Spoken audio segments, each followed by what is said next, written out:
الحمد لله وحده والصلاة والسلام على من لا نبي بعده أما بعد فأعوذ بالله من الشيطان الرجيم بسم الله الرحمن الرحيم لو أنزلنا هذا القرآن على جبل لرأيته خاشعا متصدعا من خشية الله صدق الله العظيم وصدق رسوله النبي الكريم ونحن على ذلك لمن الشاهدين. میرے واجب الاحترام قابل تقریر علماء کرام اور مجمع میں بیٹھے سامعین، السلام علیکم ورحمۃ اللہ وبرکاتہ.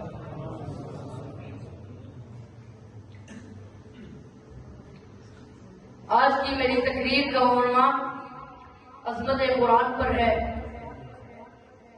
اگر ہم اس قرآن کو کسی پہاڑ پر نازل کرتے تو پہاڑ خوف الہی سے ٹکڑے ٹکڑے ہو جاتا، اور ہم ان مثالوں کو لوگوں کے سامنے اس لیے بیان کرتے ہیں نہ کہ وہ غور و فکر کریں. محترم سامعین، رب العالمین نے قرآن مجید فرقان حمید میں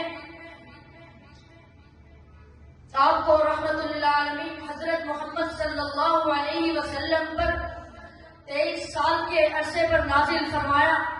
قرآن کریم وہ کتاب ہے، وہ مکمل کتاب ہے، وہ جامع کتاب ہے، وہ واحد کتاب ہے جس کا ذمہ اللہ تعالیٰ نے خود لیا ہے اور تمام انسانیت کے لیے رہنمائی کا سر چشمہ ہے، اور زندگی کے ہر مسئلے کا حل قرآن میں موجود ہے. زندگی کے ہر مسئلے کا حل قرآن میں موجود ہے، جس کی وجہ سے شاعر کہتا ہے کتابوں میں جو افضل ہے اسے قرآن کہتے ہیں. کتابوں میں جو افضل ہے اسے قرآن کہتے ہیں. اسے جس نے اتارا ہے اسے رحمان کہتے ہیں.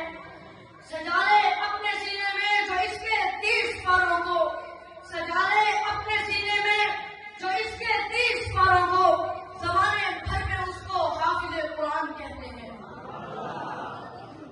قرآن کریم کو کئی صدیاں گزر گئی ہیں، لیکن کوئی بھی حرف ذرہ برابر بھی نہیں ملا اور نہیں کبھی ہوگا.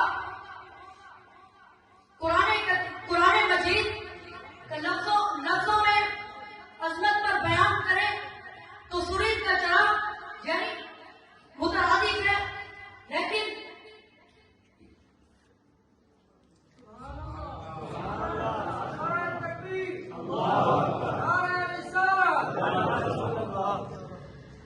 ماہو خورشید کے اسرار سمجھ لیتے ہم، ماہو خورشید کے اسرار سمجھ لیتے ہم. یہ بھی ممکن تھا ستاروں کا سفر کر لیتے ہم نے سمجھا نہیں، ورنہ بے وقت ہم ستاروں کا سفر کر لیتے ہم. اور آج کے نوجوان سے کہتا ہوں، اٹھ شیر مجاہد ہوش میں، تعمیر خلافت پیدا کر. کیوں فرقے ہوتا ہے؟ اب ایک جماعت کو پیدا کر. قارون کی دولت ٹھکرا دے، عثمان کی دولت پیدا کر.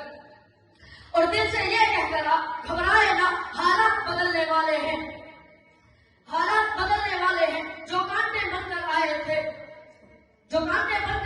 تھے وہ لمحے ٹلنے والے ہیں. مظلوموں کی آہوں نے شوروں کی راہیں پہنی ہیں. یہ چال قفس چالوں کے اب سر میں گلنے والے ہیں. اسلام کے دم تو بھرتا ہے، کفار سے